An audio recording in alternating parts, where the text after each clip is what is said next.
WesWes Show. I think last time I played the game was when it was PS2. No, that was the last time. PS2. Yeah. And then after I did get a PS4, but I just used it to watch DVDs. Oh yeah. Yo, because when PS1 came out, bro, that was the biggest thing in the world, well, especially in my family. And then the older brothers saved up, went to work, saved up for it. Bro, the excitement we had during that Christmas when PS1 the box came in, we're like, yeah, we're part of the cool crew. And then every time my brothers in that would play, I'll never get a turn. I remember when PS1 first came out, it was weird to me because it was you had to play with CDs. It was CDs, and I was like, shucks, that's next level, man. Like, we use CDs for music now, we're using them for games, man. And I remember my cousin got it. It cost $1,000, and he was like the first guys I knew that to have it. Wow, it was like, and the graphics were mean. Like, never seen these kind of graphics. Wow. Going from days of cartridges, like you stop blocking. Imagine I say you like that, put it back. Bro, how about the memory cards? Oh, bro, that was to save your progress. You had to we put the controller. Inside you put the controller, what do you call it? The memory card in. Yeah.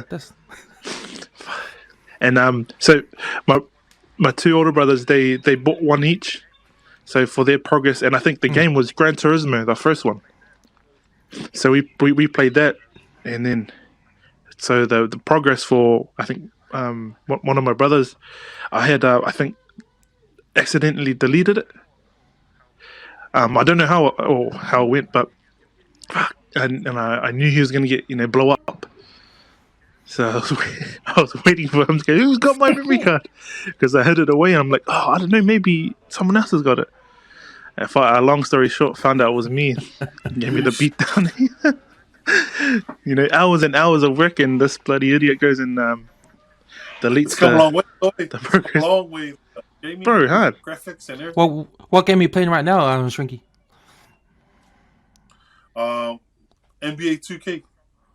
It just dropped like a few weeks back. Yeah. And that's cool, because it updates the actual stats of the player in the NBA. And when they do the trades in the NBA, like, does it update the trades as well? Or if you're in another version of the game, but if you're playing like a career game, it doesn't. So Oh, sweet. But this game's at next level. Because you guys seen how they released the behind the scenes, how they capture the recordings there, like with those suits. The white that's next level, man. The finer details. I started playing. I don't know if you guys play fantasy. I started NFL fantasy. I don't know if you guys play NFL fantasy, but this is my first time. And bro, it's like, to me, it's next level because they got all the stats for you, and they make a news article after your round, and they put your team in, and they're hey, it's like an ESPN. Wow, that's weird. Yeah. Who's your strong point? Who's your weakness? It all breaks it down for you. Yeah.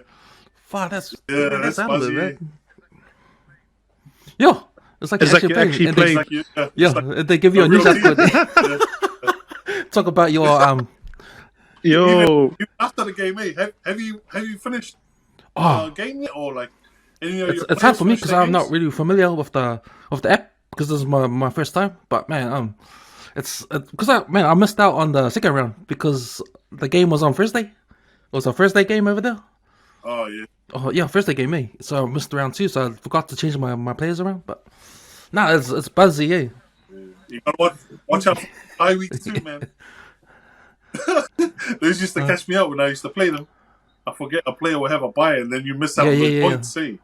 Yeah. So man, I'm stacked full of Steelers players on my team, since that's my team I support. You guys support NFL team? Yeah, I'm bandwagon. I'm with yeah. KC. Man, they had a good win. They round one. They came from behind. They beat Browns. Yeah. Browns. Hey, good to see the Browns though. Good to see Baker. Yeah. Play decent. But he lost the game though at the end. They had them. But man. How about you, Tez? Do you support NFL team? Nah, bro, I just bandwagon Tom Brady. I never supported the team, but as soon as you hit, come out of the closet. Yeah, man, I'm looking forward to Monday. That's why I'm glad we're on lockdown, so we can watch some NFL. Catch the game on Mondays. Catch the games. Because hard, man. I have to wake up like 5 a.m. If the Steelers have a home game, those games are at 5 a.m. So at least I can get up early, watch it, and then go to work. Hey, Juju still in your team? Yeah, he's on a 1 year. He's on a 1 year contract. So I think this is just this contract is just for him to prove his worth, because he didn't really have a good season last season. He had a mean rookie season, but last season too many TikToks, mate. The man's doing too many TikToks. Did you see that game when he did the TikTok on the Browns field on their logo? Yeah. And he got shit for it, and that's why they think they lost the game, because they said, man, you can't make them angry like that, man. Oh, true. Oh, Browns. Jeez. Yeah. But they reckon he had a mean rookie season because of Antonio Brown was still there. Yeah. I think that's true. But I reckon he's good. He's good. I reckon he's alright.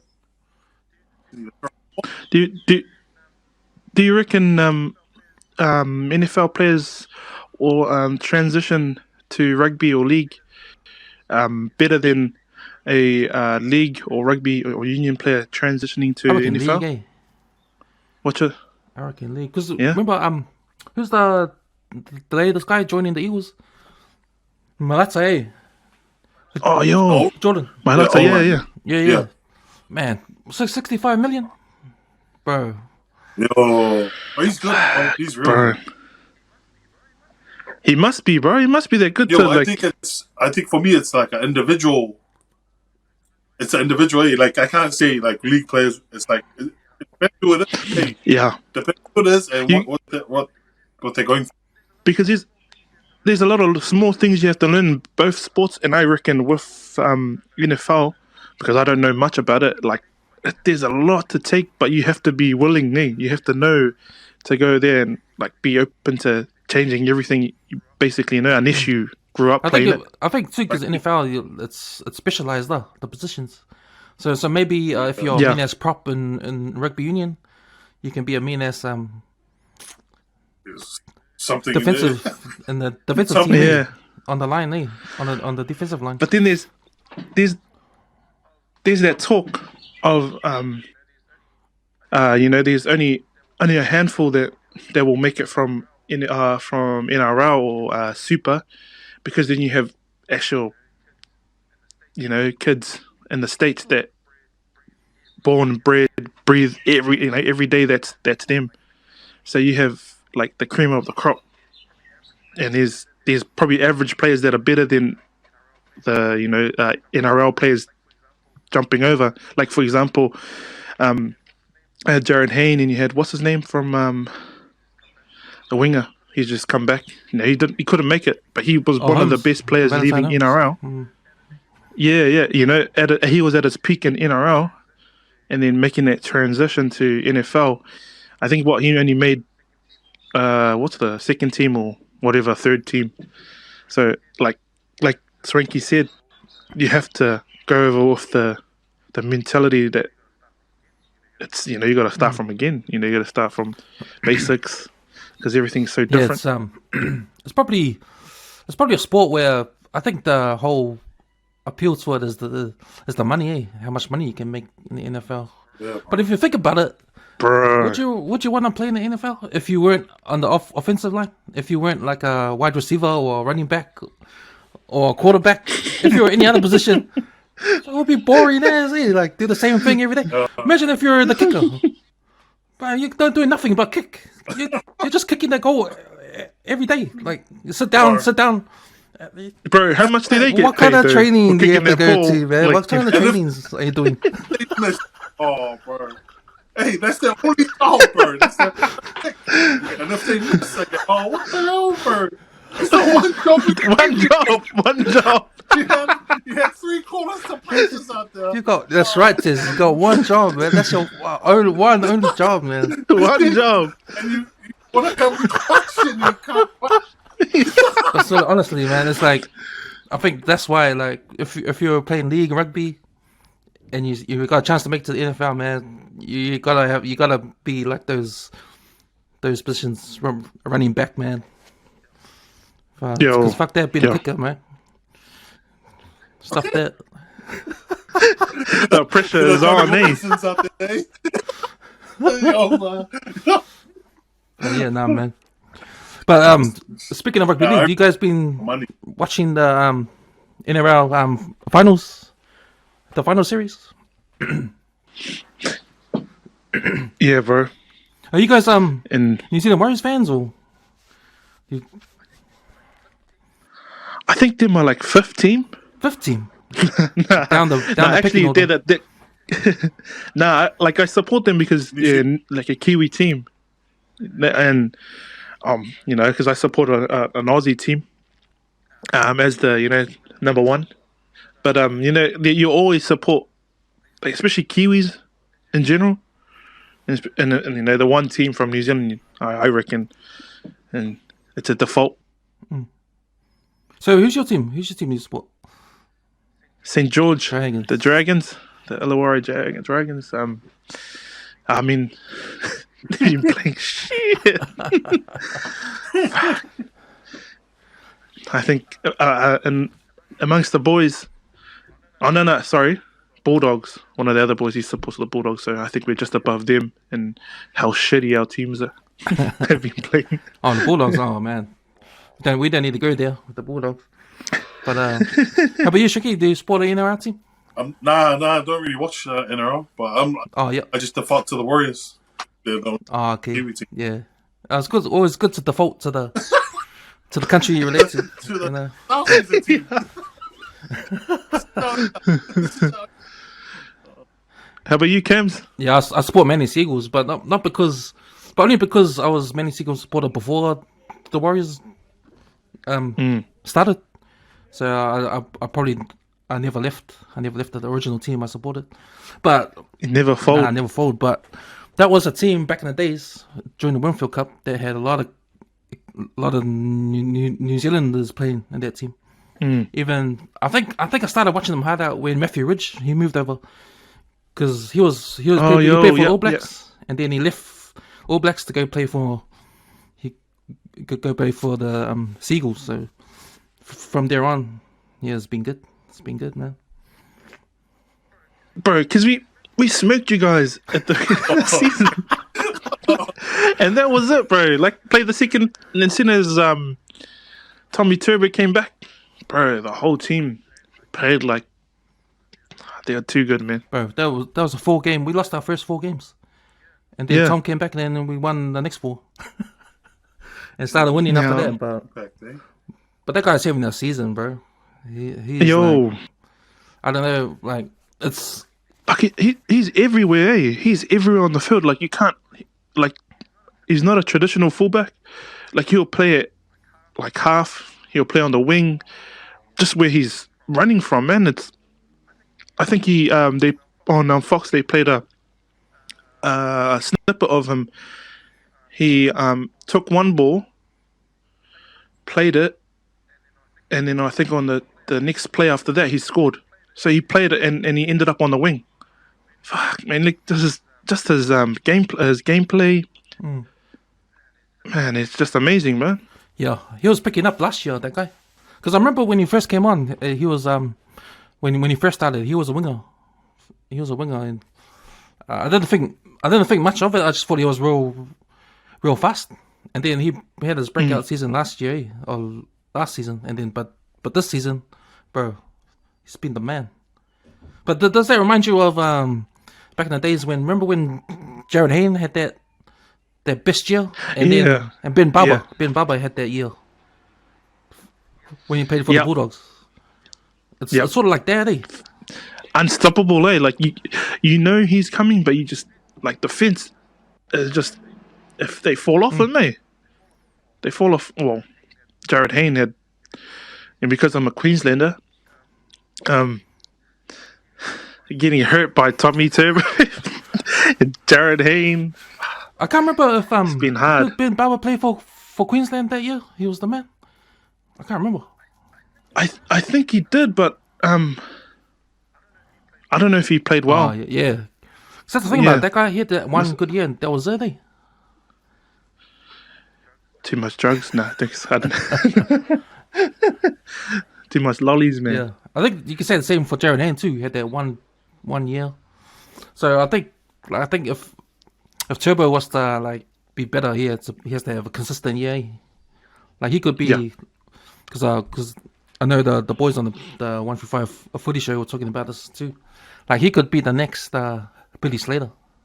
Or if you heard that episode, they're talking about he might be even better than Billy Slater. How old is this kid? He's not even 24, 25. He's still young. Yeah. So.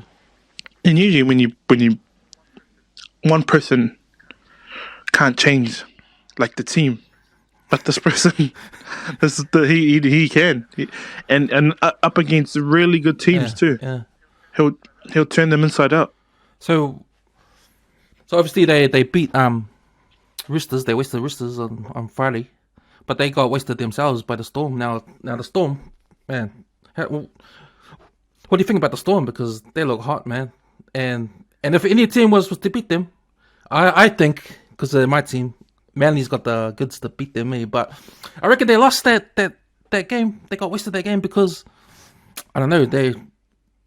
I think Storm shut Turbo down for one, and they attacked our right edge. So I think our weak spots on defense was Jason Saab and Morgan Harper, and that's where most of their tries were scored on that end. But at the same time, they shut down they shut down Tom. So I think that's why they won that game.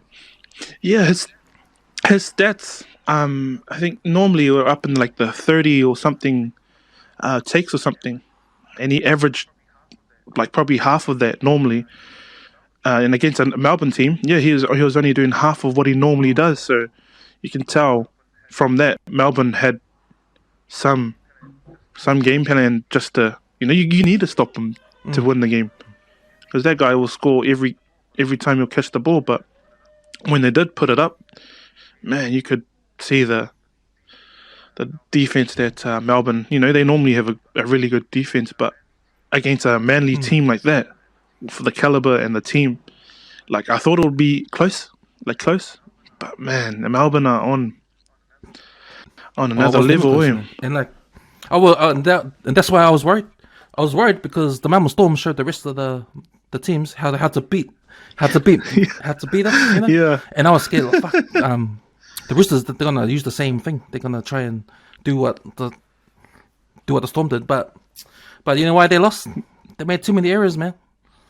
The errors lost them the game, I reckon. It was especially that first half an hour or the first 20 minutes, because man, they were dropping the balls. They made all these mistakes. So I think they had the game plan, but the errors just cost them, and they got wasted.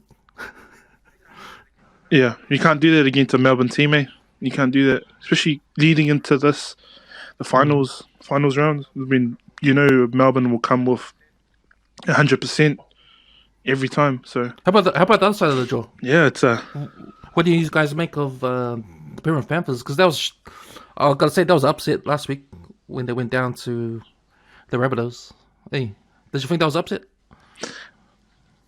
Yeah, like everyone, I support. I watch NRL, but just by going off how Panthers' year has been going, shit, they've been smoking every team. They were the informed I know a team. lot of boys. Those Maltese went down the drain when.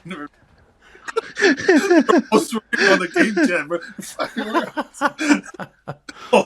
was like the sure game in their head. It was like the sure game. It was guaranteed Panthers to win, and then it came through Rabbits. Oh, Maltese up. I gotta get into, I never got into that TABA sports. I should get into it. Is it worth it? Is it worth it? Bro, first hand and hand on heart, like we have guys that work with us, they're getting paid more from the TAB than the actual job. Serious? Straight up. Shucks. And just to and just to give you an estimate, they're making around 50 to 60,000 a year during one season. Yeah. One season. But see, I didn't know this. Like beginning of the season, like obviously with TAB or betting in general, you can the scoreline, everything, and player at what time of the game, first half, second half. So all that. So they actually do that sort of. They break it down. They break it down to do that kind of betting. I don't know. And usually when they say I'll bet the house on it, I'm like, oh sweet, I'll chuck $20 in to see how much I can get. And every time that happens, I lose my money. I was like, nah, fuck you cunts, bro. You guys are setting me up, setting my $10 up, bro. Your 20 is going to the workmates. And these are done on all multis. Yeah, because that's the highest. You win more on that. Eh? Yeah. Multi and they'll have I think at that time, I think it was soccer as well. I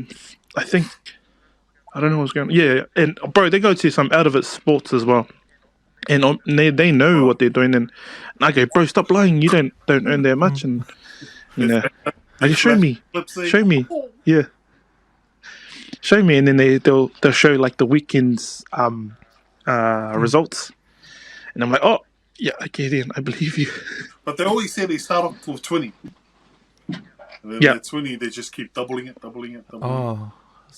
Yeah, they'll start off with something so low and end up with, a season like that. Man. Oh, I might have to look into it. Because I play a lot of fantasy. Like I play the Super Rugby Fantasy. I haven't played the NRL one yet, but I guess if that helps, if you into the fantasy, or help do the numbers, crunch the numbers, and then... Yeah, bro, exactly. Yeah. Yeah, so something to look forward to, I guess. But since you're still on lockdown, level 4, I know you guys have been doing your episodes every Thursday. I've been tuning into that. And man, thanks, bro. It's mean, man. Like I tuned into the Beast Mo's one. For that guy, he's the man. Like, I never really heard his story. Eh? I didn't even know he worked for the council. Yeah. And what was surprising to me, what I didn't know that was cool when he talked about the Sky TV thing with Dean Lonergan. Man, I didn't know that was him. Yeah, Dean Lonergan was he was talking about, man. I didn't know that was the guy. I don't even know. I think Tezza will search that up. Oh, true. I knew that the man was a councilman. And he was like, I reckon he's up there. He's just downplaying it. Yeah, I think so. Wellington. Because the only reason why I know about him is because of his podcast. Yes. And through Tim. That's the only way. That's the reason why I found out about him. He's been on Tim. He's on Tim. He's a regular on Tim's podcast. They do the Thursday. Yeah, they do their that show, the episode with Tim, and yeah, he's made for that sort of stuff. Eh? He's a good dude, man, really good dude, and the vibes that he brings to like just the chat it's different. Eh? It's a different chat. But in regards to his 9 to 5, yeah, man, he's doing big things. Eh? Like within his community, he's changing a lot of like. I think what you normally see in media and what he's doing now, helping out his communities, helping out, Pacific, Poly, Māori people down there. it's good to see, man. It's good to see our brother and up there, helping us. Because once one is on the table, it encourages others to jump on it as well. So hopefully, it encourages the people down in P-Town to jump on. Because Blitty, like he just touched on Blitty down in Flexmere, being the first Pacific Island council member as well. No? Yeah, down there, eh? And Flexmere, yeah. Hawke's Bay, eh? I don't know if you know. Yeah, Hawke's Bay, yeah. Because he's in the council too, eh? There. Yeah, he was saying, yeah. Yeah, I remember him saying that. So, did they talk about, like, I can't remember, but was it like the percentage of Pacific Islanders that are in council? I know we got a few up here, eh, in Auckland. But down the line, it's like just them. Yeah, it seems like. Yeah. Or maybe there's a few seems like it in Wellington. But man, it was funny because when he told a story about him getting told off by Dean Lonergan. Man, I remember. Yeah. I remember that time because I was pissed off. Like when he came on the news and he was like, he was saying all those thieves, all those thieves. Like, what the fuck, man? Nah, man. Those thugs, eh? I was like, come on, mate. You're fucking charging. Cause how much they charge? Like $75, $80. Bro, straight up, man. It was like 60 upwards. That's what it was charging. And for us, we'll do it. We'll pay it. But shit, you can just imagine everyone else and paying his bills. Yeah, man. And I was thinking, man, nah, you're the thief, mate. Charging that much. But I was thinking, like, Sky TV, they're the biggest thieves because they refuse to go. They refuse to adopt what's going on around the world because it's all streaming. Yeah, it's all streaming, and like they're trying to still hang on to their Sky decoder. You still got to get a Sky decoder. You got to pay for the starter kit and then your sports, and the guy has to come in and screw in the decoder. It's like, come on, mate. We're still doing that old technology. Sky TV is making a lot of money on that, right? They don't want to go to streaming because they know people will screw them and stream their own. But people are doing that anyway. Yeah. People are not going to pay $100 to get your Sky and Sky Sports, so they're going to go on the streaming service. I don't do it, but I don't know if you guys do it. But people find the ways. People find ways. No, but yeah. Oh, for sure. There's that I think, I don't know, it's like there's people sell the box that comes with like movies, sports, and it like remember it's like 100 and something plus channels on there, and then you have bloody Sky charging you. Oh, you gotta add your add-ons, movies, or you got your sports. I'm like, bro, charging more, and these are just one-off. Well, not one-off. You can pay a $200 or maybe $300 one-off fee, and you get access to premium channels. Not the channels you guys watch, but these. I'm talking about sports. And you get access to everything and live too. Live rugby, league, sport, like just anything in sport. And I think one time I think I went to purchase this. I forgot the name of the box or the coder thingy.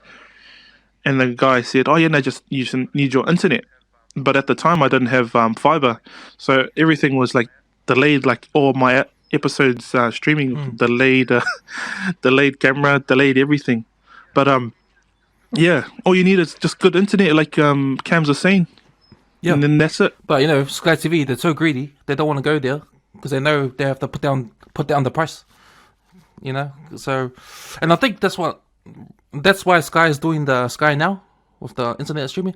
They took so long putting that up because they realized people are streaming. They may as well. And for me anyway, like it's the best thing Sky could do because now it's more convenience rather than anything else.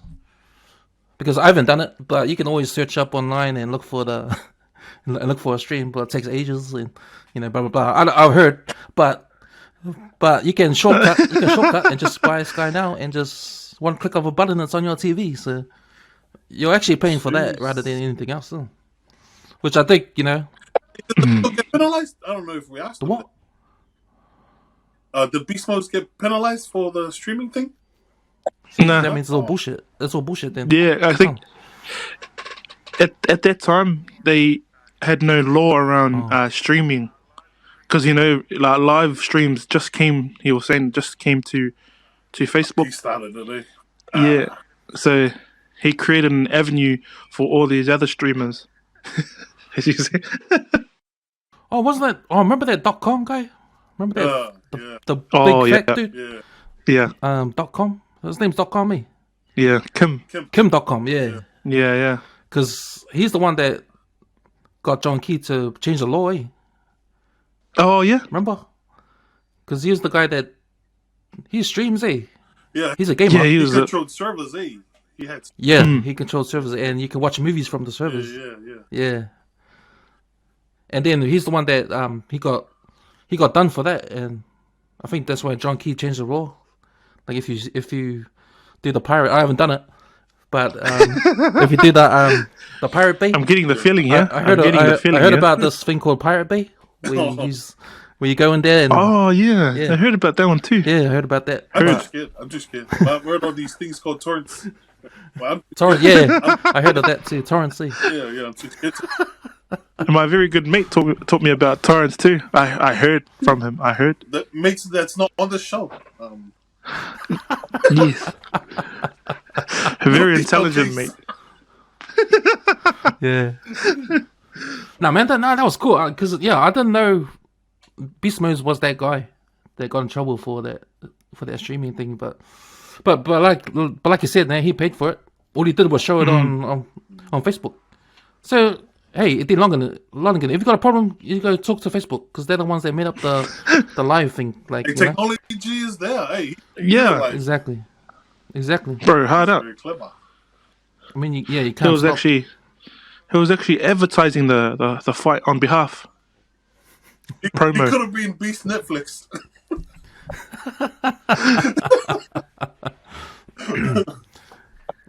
But that's why it's always cool to to invite people over to come have a talk. Hey, we find the person behind what you think they are. Yeah. That's cool, man. Yeah. So in saying that, like, what have you guys learned, like, lately from the guests you've had? Like, I know it's good that you guys got Tim on the previous week. You got Beast Mode. What were the things that you guys learned in regards to, like, what you guys doing with your For the Boys podcast, and the type of message you guys are trying to get out there? I know it's about about the brothers talking about stuff for mental health and that. But when you guys talk to Tim, what he's doing, and when you guys talk to Beast Mode, how did that help you guys with what you guys trying to do? Yeah, bro. It's like you said, we try and base our shows around, or episodes around, just like how we do in life, just having a yarn, talking to the brothers. When we created, or when we started the podcast, it wasn't actually a podcast. It was just the brothers getting together and just offloading, getting everything off their chests in regards to life. So we know we got a bunch of boys from work that at the time, it was, I think, the lockdown happened, or just before the lockdown, level 4, and you could basically say that level 4, or the lockdown, kind of pushed it, because we had nothing to do. Yet we were working, but we had time to do everything else, as well as doing the podcast. So we got together, started the a live, and then the boys, jumped on, and every time we have a chat, some of the boys will just tell us how their day was, and anything that I guess they struggled with, and then the boys will just share, and it was just a safe place, man, just a safe place for the brothers to share, and just let everything out. And then I think the podcast itself grew from there, having like yourself. Appreciate that, also. thanks for jumping on and sharing your story, as well as guests in the past, from last year to this year. We have people that I guess we held in high respects.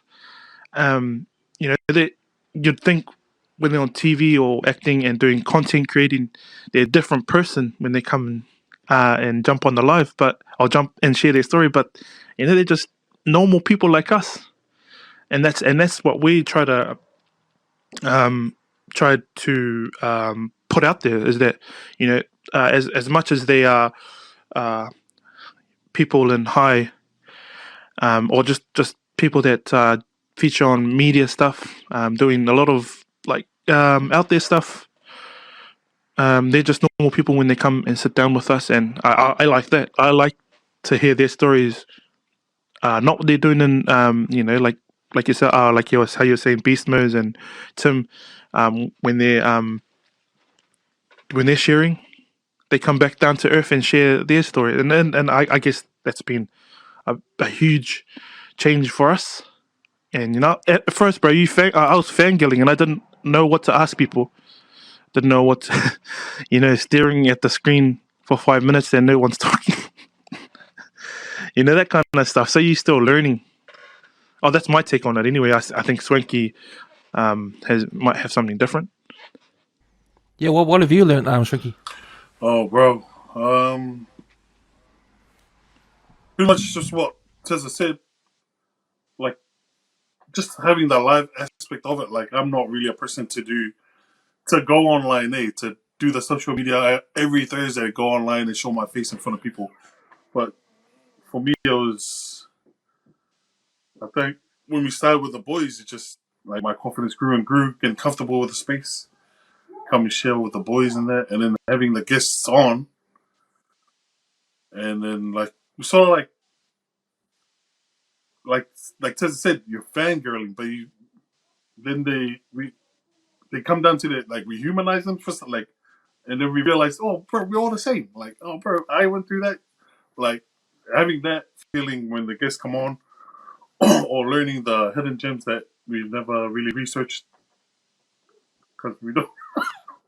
But just humanizing the guests, because we see them in like that, like on TV or in the papers or on media, like having all these musical guests on, like, and then to hearing that they struggle too with life, like they struggle as well, like they're not perfect. Like just having those talanoas was always eye opening for me, There's always... Yeah, man. And again, it's the sorry, just to touch on why we actually pushed forward with the message of mental health is, as poly, as Pacific Māori men, I think we are taught to not share or be vulnerable, and like we had, and also had the brother Sella share the same story too. Being vulnerable is taught as, it's embedded in us. It's a weakness.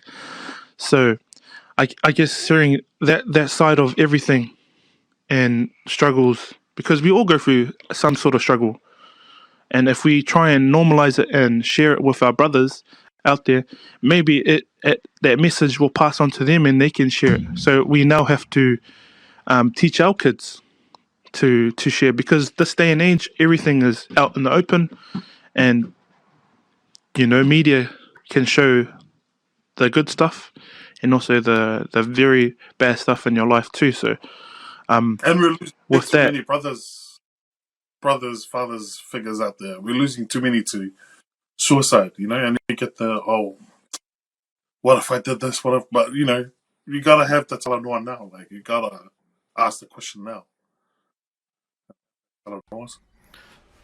Yeah, it's interesting because I remember when I was growing up, like, yeah, you guys are right. Like, back when I was growing up, like, talking with your friends about stuff that bothers you or stuff that you struggle with was it's a shame. Was a no-go.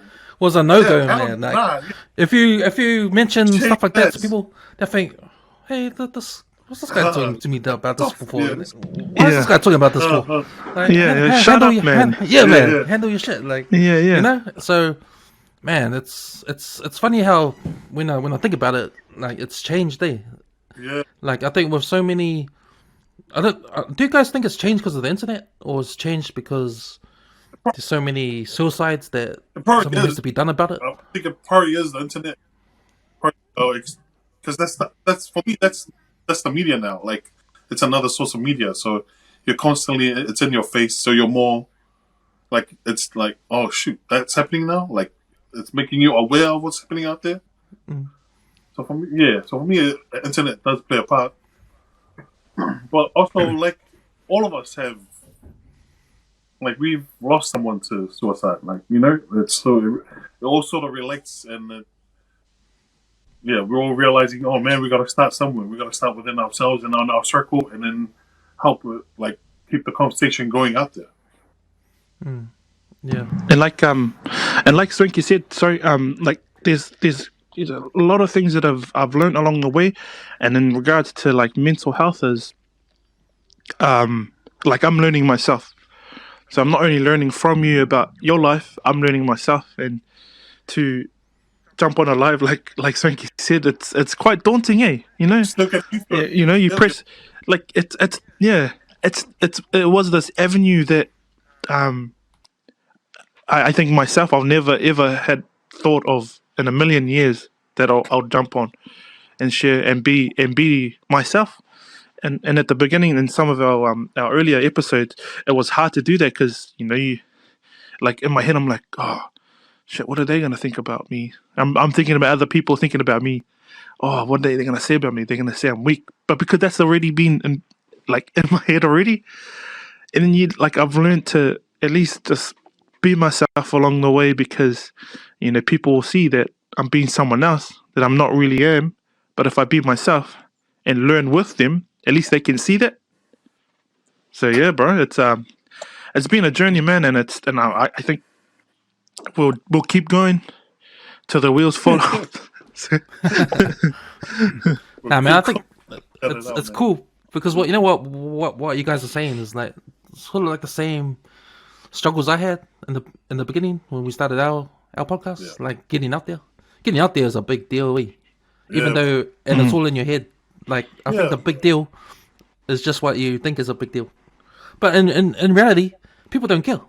Hey, but you think people kill. Yeah, you just overthink. And I think that's because when I look back, when I think about why I think people care, is because, man, silly, it's back in the school days, man. How if you do something stupid, you're gonna be like known for that stupid thing for the rest of your school days. Man. And you're gonna be roasted. Throughout your, remember when you done that? You're like, oh, shit. And plus, there's no internet when I was at school, but you'll still get roasted for those things. But I think also is like, man, it's like that tall poppy syndrome too, eh? Like if you're too much out there, people gonna bring you down. Yeah. But I think, like, man, for that kind of thing, I think that's true. But what's the answer to that? Is the answer just to not care about people bringing you down and just going out there anyway, just doing it anyway? Yeah. Bro, that we say the message is bigger, the calling is bigger than us. Like, you gotta stay consistent and keep the message like it's out there, like, because it's bottom line. We're just trying to help a brother out that's in the slums, and he comes across a show that talks about something that he's going through, and then, oh fuck, like, if they go through it, maybe I can get through this as well. Like, just to see that there's a light or there's a way out. Like, it's not the end. Like, that's sort of my drive, anyways, to running the podcast. That tall poppy syndrome, it's always going to be there. So people are always going to bring you down.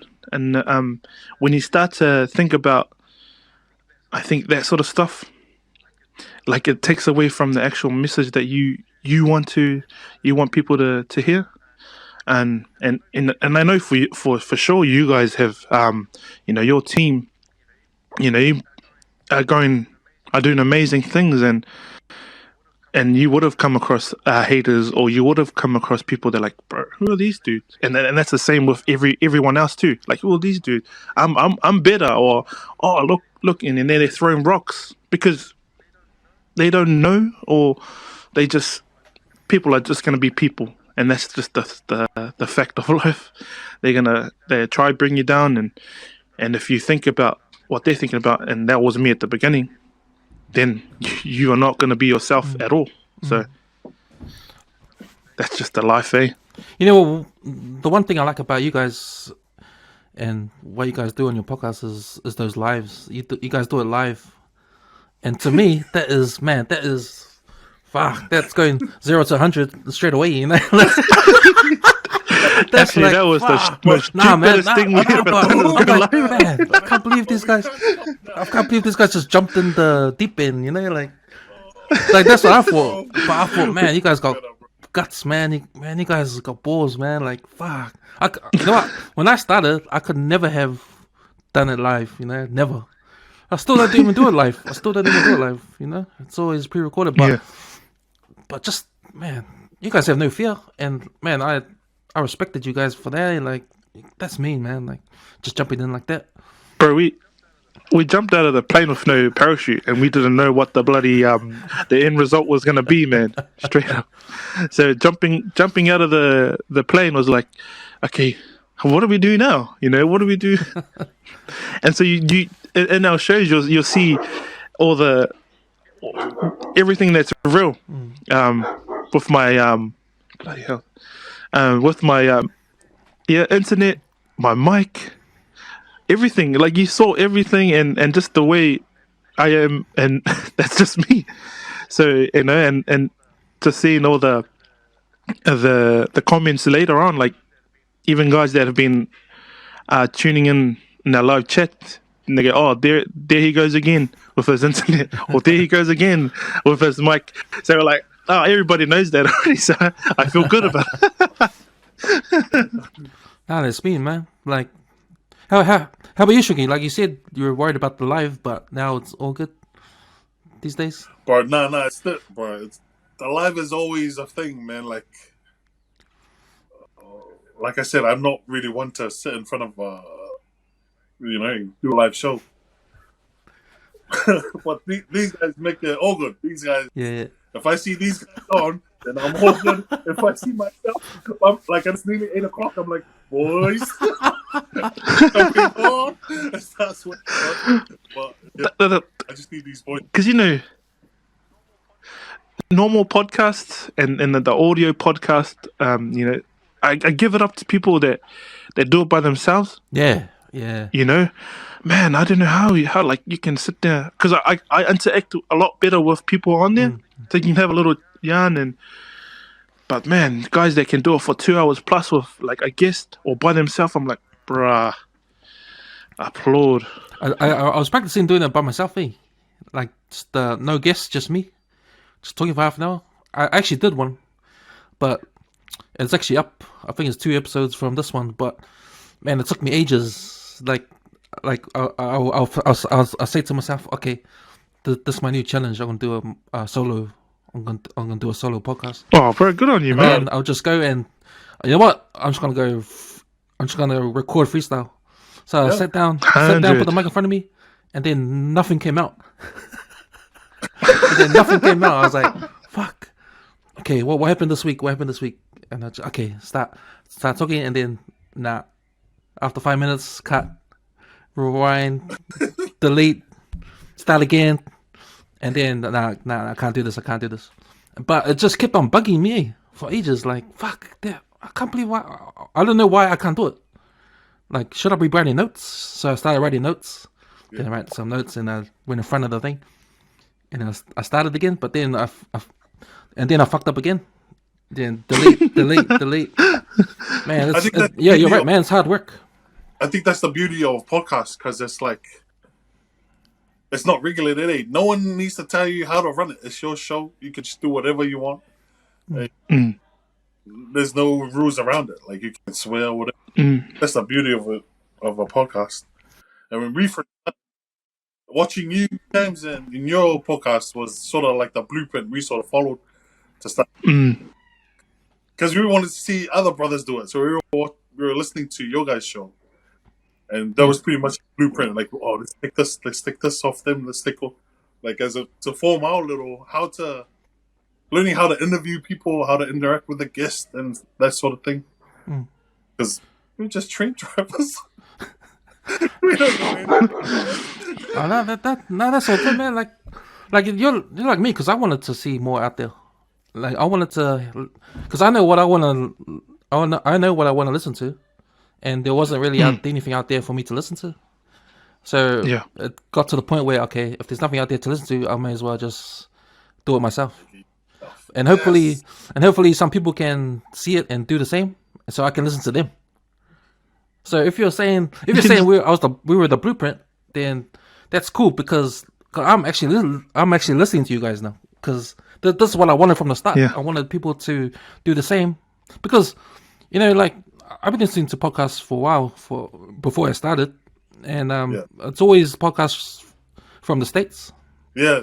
But never in New Zealand. Nothing to relate to over here.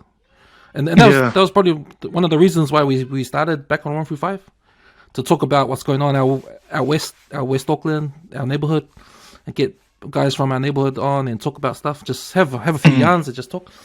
We weren't doing it for like you guys doing it for mental health. We were just doing it for ourselves, sort of thing. But it just ended up being something bigger. Like you said, when you guys were saying, like, that's it. Mental health is something bigger than just our podcast. And this is what happened to us. I think that we thought we're doing it for us, but end up to be much more than that. Bigger. And that's amazing.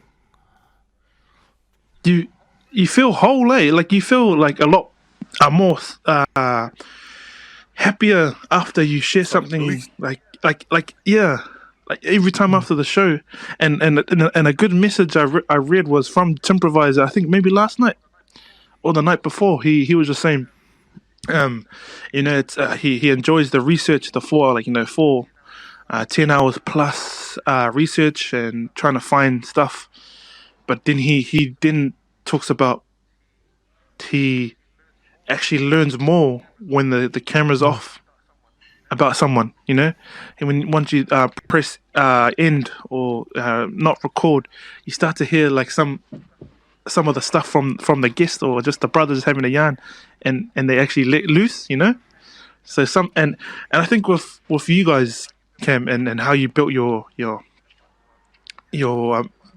empire, man, you could say that too, and you have like hands in everything, and it's amazing because it's just a one-stop shop.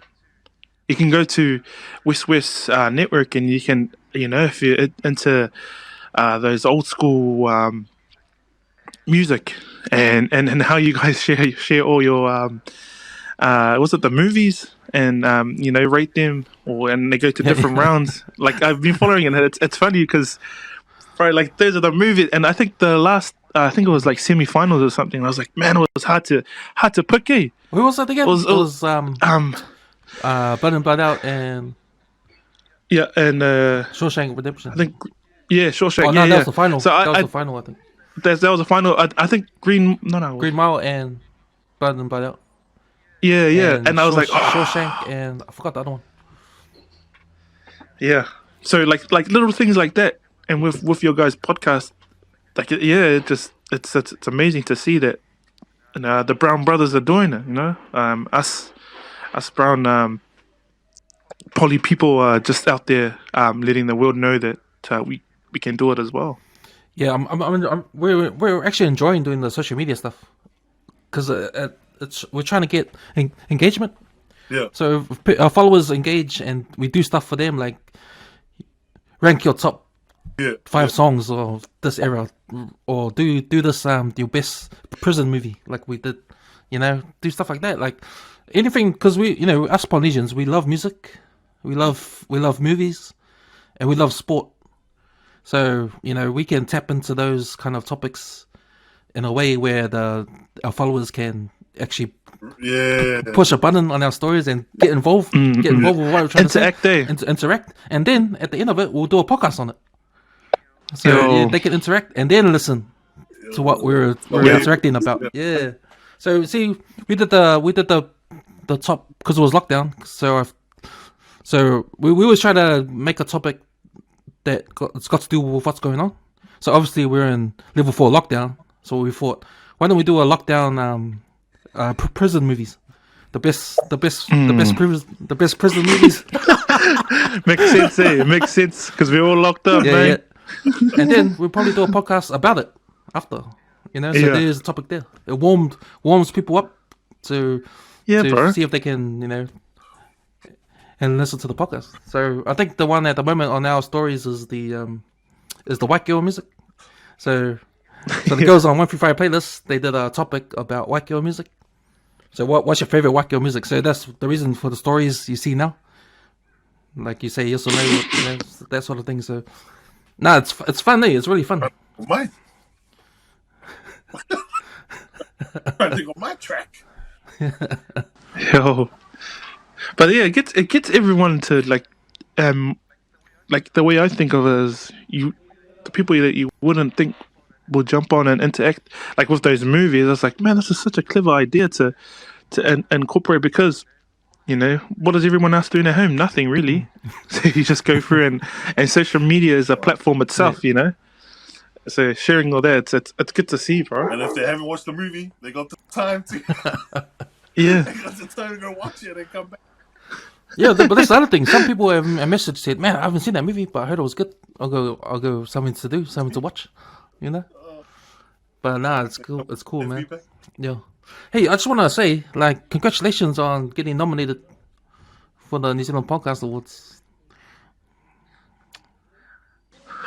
Yeah, that was a funny one too. Thanks though. I don't know who runs it. I don't know. It just popped up out of nowhere, and then I was like, "Oh, wow, good!" And bro, thank you, bro. You guys are getting nominated left, right, and center, bro. You guys are you can tell you're doing a great job with the Empire. Oh, I'm talking about you guys. I'm talking about you guys getting nominated. I'm not talking about. This is your show. We're talking about you guys, man. We're talking about you guys. So you guys didn't even know. That's buzzy. Like, so obviously your message is getting across because someone must have nominated. A lot of people nominated for you guys didn't know. Yeah, when we saw it, to be honest, I thought it was like a scam. I was like, I thought someone was just creating a page, like, because I've done no research in this, the Rover podcast awards. So when that happened, I was like, and I just messaged the boys because I saw a message on there. I was like, oh, okay. I was like, what's this? And that was it. Like, we didn't know. And then it just kept growing the page. So I'm guessing, even now, I'm like, is that real still? Is this real or what? So yeah, and then it's good to see because you see a lot of other podcasts that have been that I don't know about that's in New Zealand. So I think that opens the door for us to learn more about other Kiwis out there. Yeah, no, I think it's the first time they're ever doing this, and I think it's mainstream. I think it's mainstream media that's doing this. So no, I think it's great for podcasts in New Zealand. Like, it's finally getting the recognition. It's something that that mainstream has said, like, man, because if you look closely on their Instagram, it's 1,700. There were 1,700 entries. Wow. Yeah, so almost 2,000 New Zealand podcasts out there, and that's a lot. And for you guys to be nominated out of that 1,700, that's massive, bro. Yeah. Like, if you think about it like that, like, man, we didn't even think about that. Didn't get into it. Like, I just messaged the boys. Oh, I think we've been nominated for something, but I don't know what it is. And it just stayed at that. It stayed at that, and then every so often I go back on the page and I see, like, your team, the brothers, Also, quite a few of your podcasts have been nominated, and credit to you guys for the amazing work. And I get to see the other podcast, but it was just honestly, it didn't register. Yeah, so I guess it's now that we've heard it from the man himself. So it's good to hear then. The king of podcast. I think it will be good. It's good for you guys because that's the sort of recognition that's needed. I mean, it just shows how the hard work you guys have put in, and it's been acknowledged. Yeah. It's not something to be. You know what? Stuff this tall puppy syndrome, man. It's nothing to be humble about it. Yeah. I mean, it's an achievement.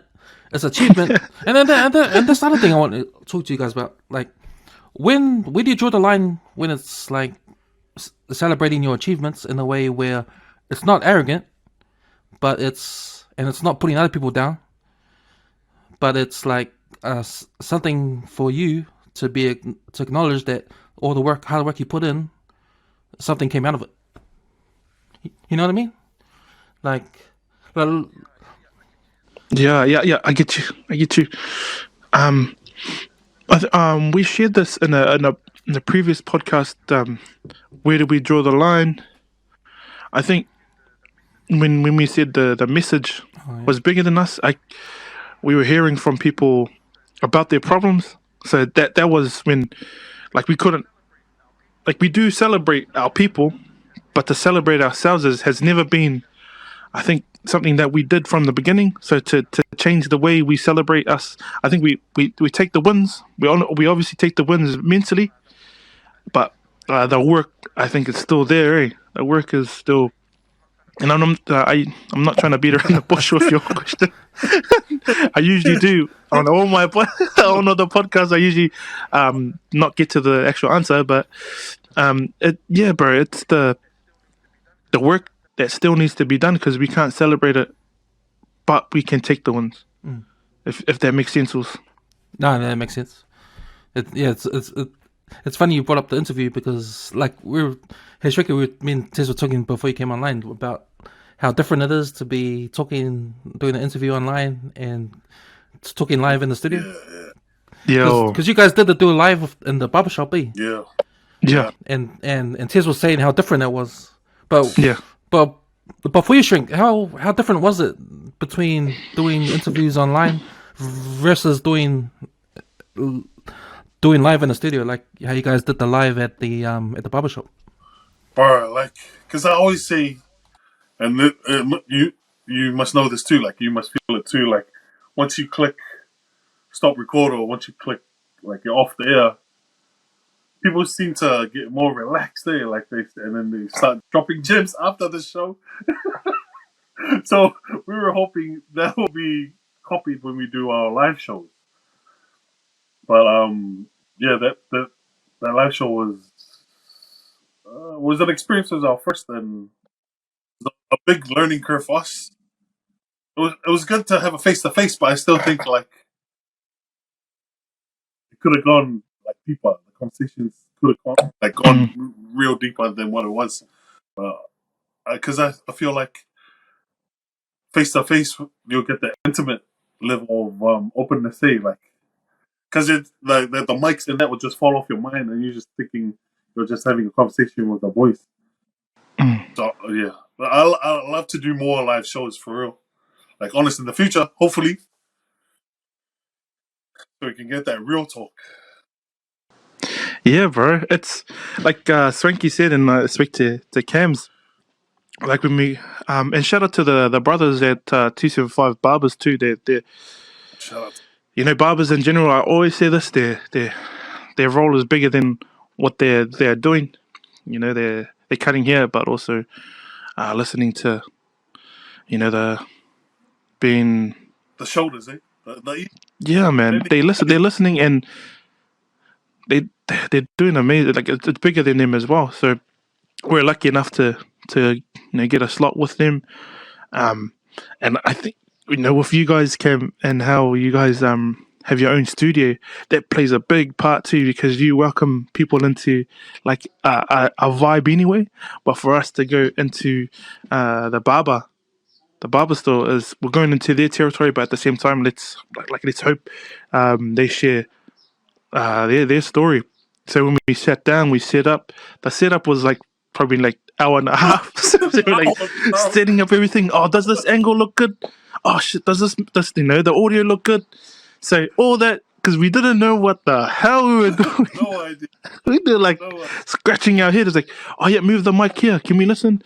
Oh, like move the camera here. Move this here. So, and then at the end of the day, we put all that like masterpiece.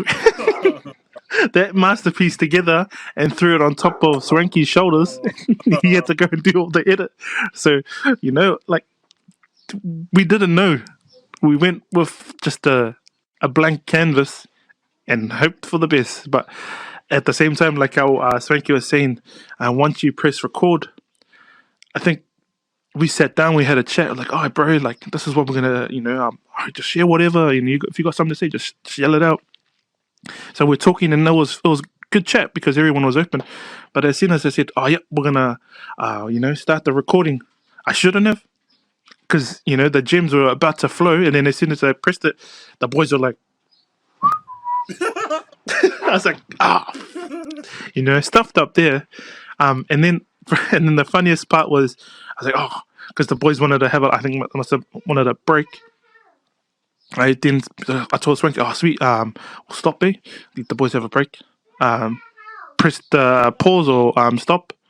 And went outside and they had shit gems, bro. The gems, the nuggets, bro. I'm like, no. In my head, I'm like, I can't. Nervous too. Like it came across like in the first half of the recording. Oh, bro, 100% we were nervous. That didn't help as well. And then, like, when you try to create a different atmosphere in the barbers to try and, help them talk, like, I don't know if we were standing on toes over there because, like, the boys were share, and, like, when one of the brothers were sharing, stuff about his life, he was smoking outside. And I was like, should I get the camera in here or get the audio, just plug it in or something? That sort of stuff. And you learn from it, man, like, because it's a like Swanky said, that intimate feeling. It's personal. You get to hear that sort of stuff. So credit, bro. Honestly, your guys' studio, man. I wish we could. That's like when you win the lotto, create a studio. Yeah, no, it's been great, the studio. It's the reason why we never do Back on 135 online. So it sucks because we're on level 4 lockdown. We can't do any more studio recordings. So, bro, and then when you hit us up to come in, I was like, oh, bro, that's like the next level. I'm getting invited to the studio, bro. I'm like, bro, hit the boys up, and the boys were, oh, keen, and I was like, because I'm just down the road from you guys. Well, I'm in Mailata school, but just getting the honor, to, hey, bro, you guys keen to catch up? I thought we were gonna just do like a normal one. Oh, bro, come to the studio. I'm like, my heart was like bumping, bro. It was pumping. I was like, bro, the honor. The crying was about to start because I know, that studio has had, some of the greats of New Zealand. So I'm like, how did I get this? How did I get this chance? How did we get this chance to feature in such a? Who are we?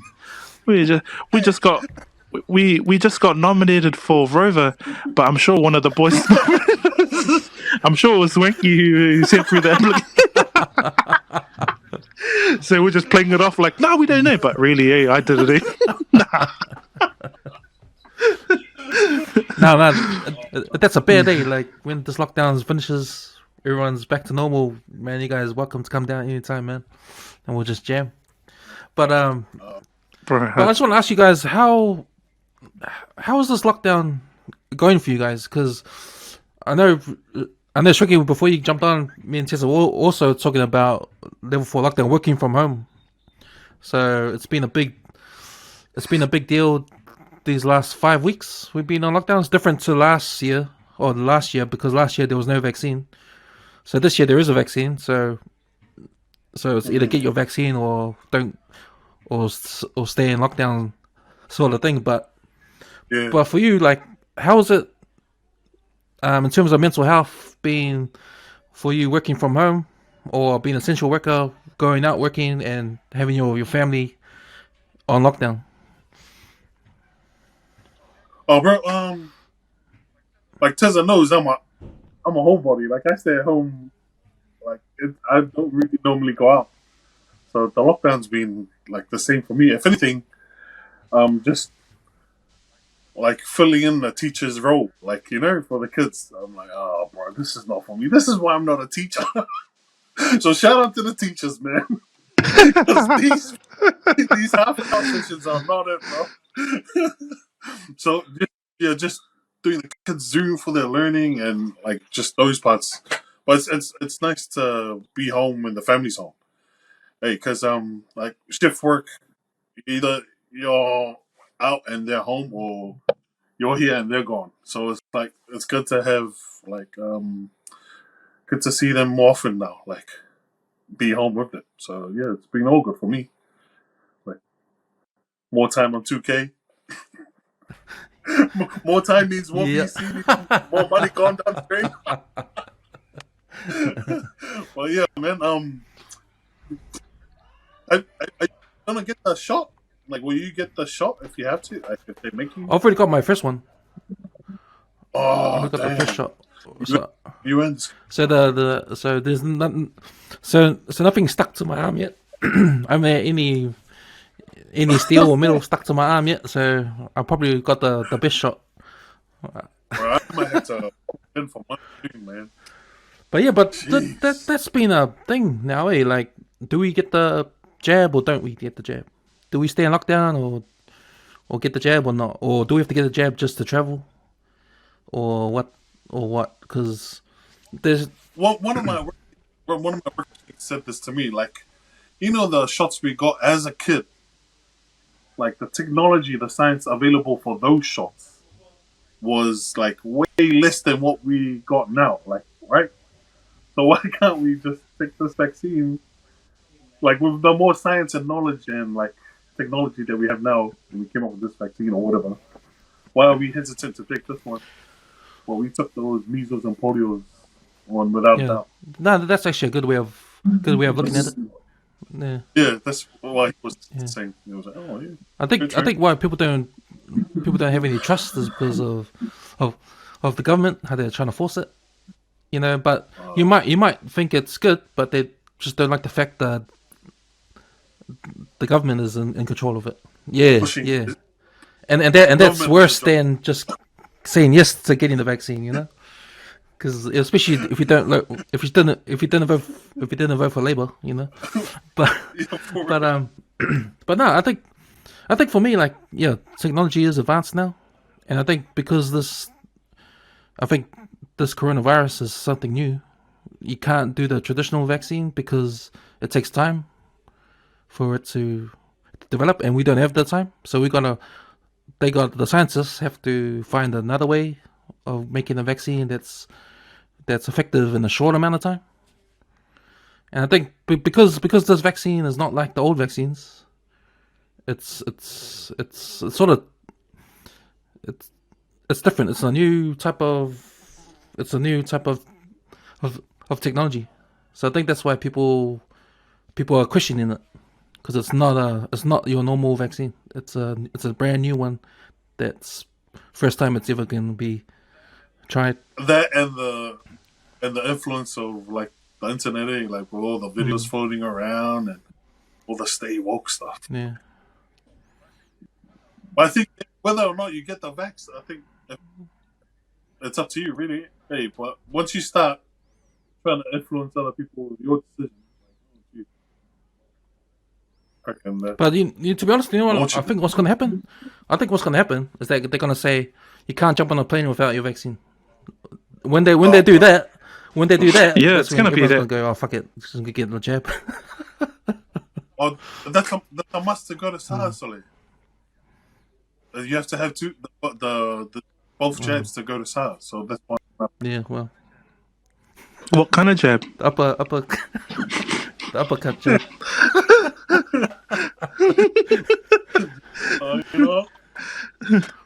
Yeah, bro.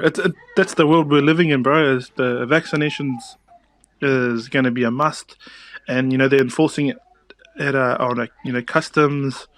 If you work at the airport, from what I heard, you're gonna need a ticket. So if you're dealing with, overseas passengers or just freight that's coming in, you're gonna need to take all the vaccines. So they're basically gonna get forced.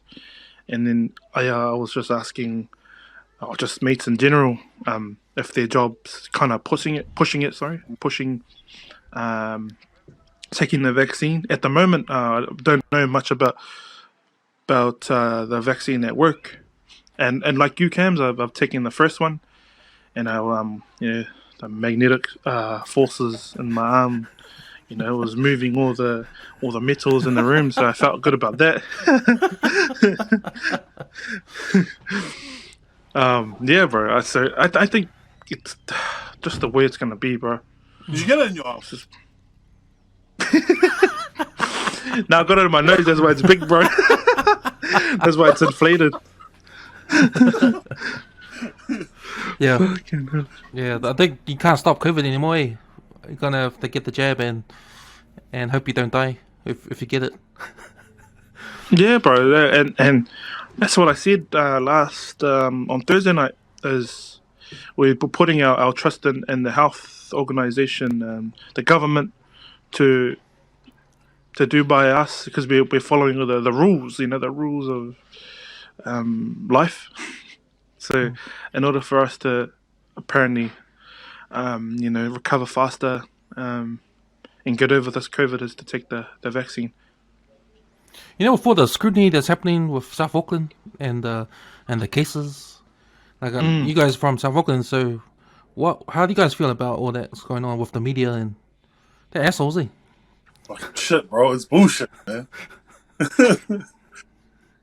They've been assholes from the beginning, bro. The media. I see on Instagram now, it's just like, oh, bro, they do it on purpose now. Man, we're just, they're just bending us over.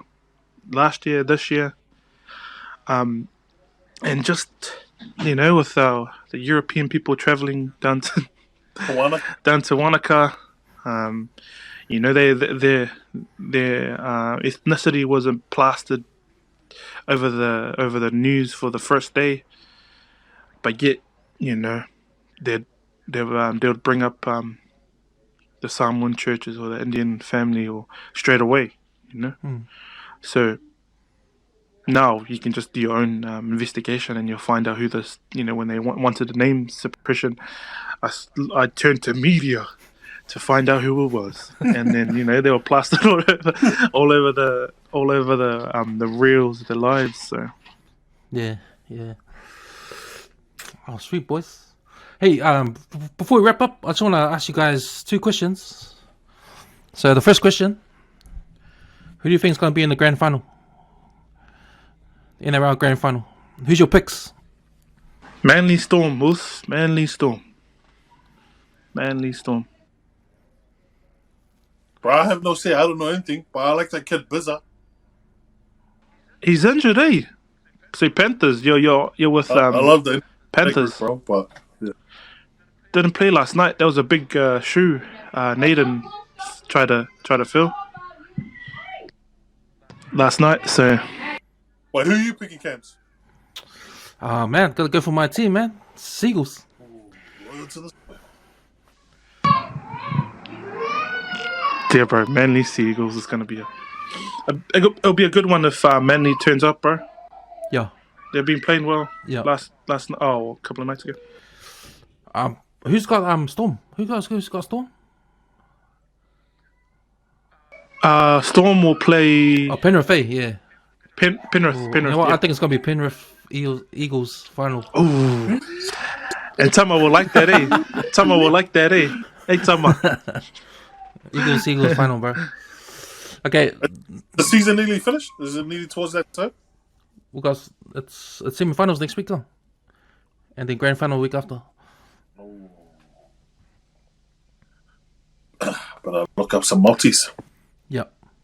$1 million bets. Okay, my last question before we wrap up is: what are you guys watching on on TV these days in lockdown on Netflix or Sky or whatever. What do you guys recommend?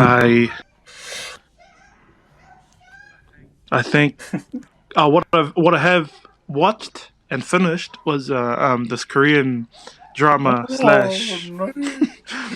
Bro, it was actually like it was about a assassin, and then it just turned into like the humor just changed. It was just about being funny. I was like, fuck this. But stupid of me to get through it. Oh, bro, for me it was. I don't really watch TV, but I just watched an anime called Demon Slayer. I heard about that. I heard about that. Yeah, they had a movie come out, so I was like, I better watch the show before I go watch the movie. Oh, the movie came ages ago, though. It's something that Azai's been watching right now. He's been telling me about it. That is it. Demon Slayer, Dragon Slayer, yeah, Demon Slayer. Oh yeah, Demon Slayer. Yeah. But it's funny about these anime shows. It's only like 20 minutes long, but the first 10 minutes and the last 10 minutes are the recaps. Like, just give me the show, man. He's been the last and the first recapping the show and what's to come. Oh, that's why I'm watching. Oh, sweet. I want to check those out. Probably not the Korean one, but I'll check out Demon Slayer. Vincenzo. I'm not going to do the Korean one, but I will do the Demon Slayer. One, bro. That Demon Slayer sounds like something from those kind of movies that. Oh, okay, is that why you're going? But if you guys out there want to watch a Vincenzo, good Korean movie. Oh, how about Yellowstone? It's not on Netflix, but I think I've watched a couple of the episodes, and I don't want to say the actual like type of movie because then you guys will probably won't watch it. That's Kevin Costner. Yeah. I saw that. Cowboy. Those cowboy movies, eh? I saw the picture. Yeah. But, so yeah, Yellowstone is. I watched two of those episodes. Yeah, no, I think I'll still stick to Demon Slayer. Hey man, come on, man. My picks are good, man. Come on, man.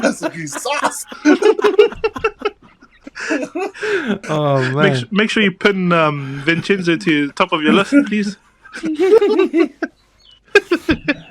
Boys, Mosels, man, thanks for coming on the show, man. Thanks for coming on, empty out the clip. Hey, wait. Happy to have you guys, man, empty out your clips on the show, man. I got one question. I think Muffy took it to heart, but the GOAT for NBA. Oh, man. Do you reckon it's a generational thing, like an era thing? You know, as much as it hurts me to say, because I hate this guy. LBJ. Michael Jordan. Oh, gee. Wait, do you hate him because after the documentary? No, I hate him because here's the reason why my teams never won.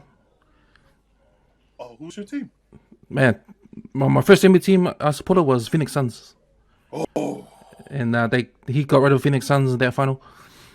And then after them, I supported Indiana Pacers, and Indiana Pacers never made it to past the final. Reggie Miller, bro. But MJ was like the guy that killed all my teams, man. Killed all my hopes and dreams. So I never liked the guy. But I gotta say, because of the reason why he can take over a game and win the game, just on his own will, his own winning will, and how many rings he's got, you know what? You take Pippen out, he'll still win. And that's why MJ is the GOAT. But see, do you class Pippen as I have the big threes, and that nowadays, do you class Pippen as like a big two player? Like, yeah, he's a good player. He's alright, but he's not. He's just like he's like the passenger, bro. MJ is driving the car, but my reason why MJ is the GOAT is because those championship wins, he's the reason why he won those rings. all the way to 7, all the way, and his attitude too. He had the GOAT attitude, same as Kobe Bryant. Kobe Bryant had the same GOAT attitude, but his attitude was like, "Hey man, I'm not gonna go for any other team. This is my team, Chicago Bulls." Because I used to think it was a generational thing because I didn't like to sing it, but watching LeBron now like reshuffle his team, like how he picks the team and to fit him, like I was like, oh nah. Exactly, and that's the reason why. Nah, you're right. Hey boys, I just gotta quickly jump off. Kids are screaming at the back there. No worries, Tez. Oh, thanks. How do you end this? You just press end or? You know what? I'll just. Yeah. Oh. No, I'll leave it. I'll just. Yeah. Sorry, I'll just leave it. Yep, just leave it. Lucky I would have done it. My kids are like screaming like. No, you have to leave it because after it's the upload. Yeah. Sweet, also, I'll leave it. Just put it on mute. We don't want to hear you get in trouble. I'm gonna go and watch the Demon Slayer now. Might hear some funny noises. We don't want to hear you getting told off, man. Getting ground off in the background. I'm getting a hiding soon. Shop boys. Brother. Thanks, brothers. Thanks, Cam. No worries, yeah, man, that's my take. MJ, the GOAT, for the reasons why you say, because he's the guy that won for his team. He stayed on the team, and his attitude. He doesn't want to. He's the opposite to what LBJ is. Because when the conversation came out, I was like, nah, it's a generational thing. Like, because LBJ stats and that, but now recently how he's like building the team around him, I was like, NJ never did that. NJ never did that. He just needed Rodman for rebounds. That's it. Exactly. But yeah, that's it, bro. But so, man, that's us, man. Thanks for jumping on, brother. Always a pleasure, host. Thank you. Keep doing what you guys doing, man. I'll be tuning in next Thursday. Oh, yes, please get in the chat and ask quick questions to help my mate over here. I should get in the chat more. I'm always shy. To jump in the chat because I might, people might think, man, who's this new guy? So he's the OG. Nah, man. Also, thank you for the invite. Nah. Sweet as that was good. It was good chat. Should do it again.